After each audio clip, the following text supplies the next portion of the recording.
Jean-François Revel est l'ancien dirigeant de la société Sclé. Il est également ICA ISO 9001 et évaluateur EFQM.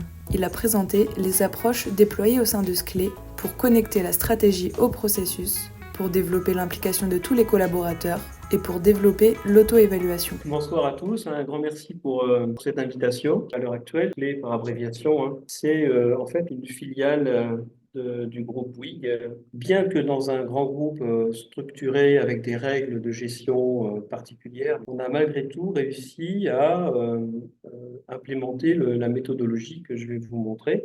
On travaille avec les gestionnaires de réseaux d'électricité et plus spécifiquement au niveau des postes de transformation. Nos équipements assurent les automatismes de ces postes de transformation. Voilà, et un autre gestionnaire de réseau, mais qui cette fois-là est plutôt orienté sur le transport, c'est également du contrôle-commande digital, mais appliqué donc au réseau de chemin de fer. Donc là, on nous retrouve dans les passages à niveau, dans la régulation de trafic au niveau des blocs automatiques lumineux et puis d'autres automatismes. Là, donc, notre philosophie, c'est de garder, d'internaliser tous ces services qui sont finalement de la valeur ajoutée. Donc, pourquoi le FPM? Quand on fait le retour sur image un peu de notre démarche, bon, on s'aperçoit de quoi? Donc, on avait jusqu'à maintenant déployé l'assurance de la qualité, et puis on y a ajouté progressivement des référentiels. Et puis les référentiels qu'on avait adoptés, bon, ben, nous ont permis quand même de renforcer notre image, et ça a été pendant longtemps un moyen de différenciation. Alors simplement, après pas mal d'années passées sur ces démarches-là, ben, on pouvait faire le constat que malgré tout, les équipes ne s'appropriaient pas comme elles pourraient le faire ces démarches-là. Bon, par la suite, il y avait une sorte de sensation de routine. Et puis les concurrents suivaient la même voie que nous, puisque engagés par les exigences clients. Donc du coup, on s'est dit, bon, il faut peut-être essayer de faire autre chose, d'aller plus loin. Ben, notre chemin a croisé celui de l'EFQM pour pouvoir développer la performance de l'entreprise.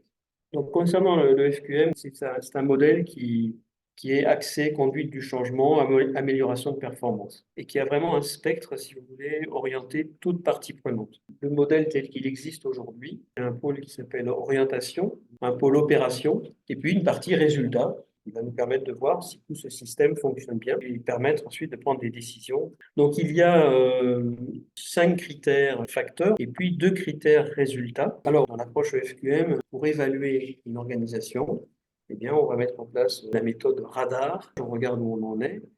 On se dit, bon, ben ça, on a envie de l'améliorer, donc on va définir des approches.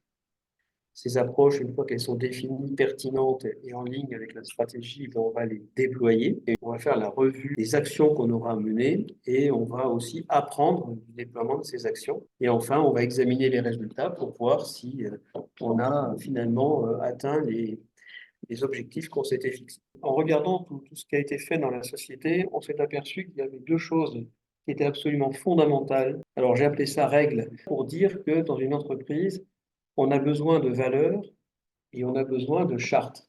Donc les valeurs, ce n'est pas un placard publicitaire qu'on met sur un site internet, c'est quelque chose qui véritablement suscite l'adhésion de tout le monde et qui est connu par tout le monde. On va donc inviter les managers lors d'une convention à s'interroger sur tout ce qu'ils ont envie de faire vis-à-vis de leurs collaborateurs.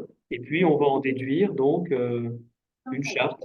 C'est un véritable engagement. Il est très important d'abord d'identifier les parties prenantes de l'entreprise. Une fois que vous avez les enjeux et même parfois les événements redoutés, eh bien, vous allez pouvoir ensuite bien réfléchir à votre raison d'être et à votre vision. On s'est construit dans l'entreprise ce qu'on a appelé un modèle d'entreprise. On a décidé de mettre sur pied un modèle qui illustre notre slogan, qui consiste à être une entreprise performante, une entreprise engagée et une entreprise durable. Et donc, à chacun de ces items est associé un certain nombre d'attentes. Ces attentes, eh bien, on les décline dans l'entreprise régulièrement, chaque année. Donc, on a notre modèle d'entreprise, nos parties prenantes. Et en fait, maintenant, ben, on est en capacité eh bien, de déterminer notre raison d'être et notre vision. Alors ensuite arrive la stratégie. De façon générale, la stratégie, c'est quand même pas mal de la soutenir avec des données tangibles, mesurables, accessibles. Une fois qu'on a cette stratégie qui est finalisée par la direction, eh bien, on va l'ouvrir à l'ensemble du management. Et on va dire au management, regardez, la stratégie, c'est ça. Qu'est-ce que vous proposez pour alimenter cette stratégie? Donc là, il y a vraiment une discussion de l'ensemble de la communauté du management qui va se positionner sur ces lignes directrices. Et donc, on se retrouve au final avec un certain nombre de lignes directrices qui adressent les projets en cours, les projets du futur, puis les grands chantiers d'amélioration, et puis les attentes du modèle qui, elles, sont intangibles parce que le modèle, il ne change pas tellement d'une année sur l'autre. Et donc, vous voyez, ça nous fait à peu près une trentaine d'items qu'on aura synthétisés sur un document. Et ce document, c'est ça qu'on va faire circuler dans tous les services, dans tous les processus. On va dire à chaque service, à chaque processus, ben voilà, la communauté de management a imaginé les 30 lignes directrices suivantes. Quelles sont celles sur lesquelles vous pouvez faire quelque chose pour les soutenir? Et donc, chaque équipe, de ce fait, va construire sa feuille de route et on va compiler toutes ces feuilles de route.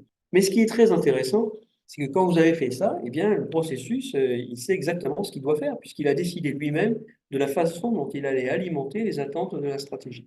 Voilà, et puis dans ce bouquin, on y met aussi les résultats de l'année précédente, et puis les objectifs de l'année suivante dans une balance scorecard.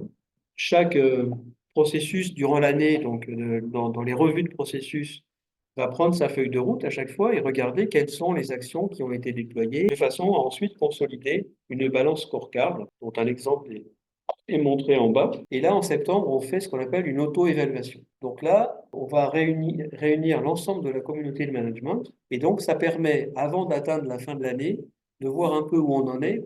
Alors, il y a tout un tas de personnes qui se disent, j'ai envie de vivre. Et donc, on se dit que si on a envie vraiment de les mobiliser, si on ne fait pas des efforts particuliers, on n'y arrivera pas. Le flux qui consiste à faire partir des injonctions du haut vers le bas en faisant la sourde oreille à tout ce qui remonte, c'est vraiment quelque chose de révolu et c'est quelque chose d'extrêmement infantilisant. Donc c'est fondamental d'être à l'écoute permanente et de favoriser les canaux de remontée et tenir compte des retours des collaborateurs. Ça amène à faire confiance aux gens. Donc demander aux collaborateurs de proposer eux-mêmes leurs objectifs.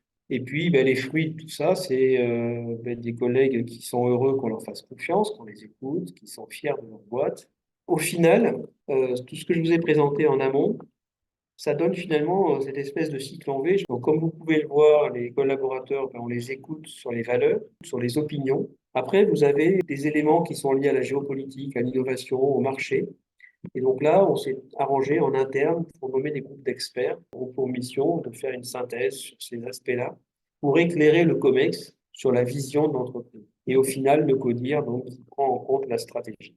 Et après, donc, vous vous souvenez, on remonte la stratégie à travers la raison d'être, donc c'est le COMEX toujours, les lignes directrices par la communauté de managers. Et enfin, on va balayer tous les collaborateurs via les lignes directrices pour leur demander en quoi ils vont contribuer à ces lignes directrices. Globalement, dans cet environnement SQL qu'on a créé, ça a permis un certain nombre de progressions que vous avez sous les yeux là, et donc qu'on a été particulièrement fiers. Ce qui me paraît fondamental pour l'entreprise, pour en faire une structure performante et durable, c'est à la fois d'additionner une approche systémique et une dimension humaine pour soutenir la précédente, parce que l'un ne va pas sans l'autre. Voilà. Et après, deux mots-clés qui nous sont chers, c'est le mot différenciation pour l'approche systémique et puis exemplarité pour la dimension humaine. Sans exemplarité du management et de la direction, on n'obtient pas grand-chose.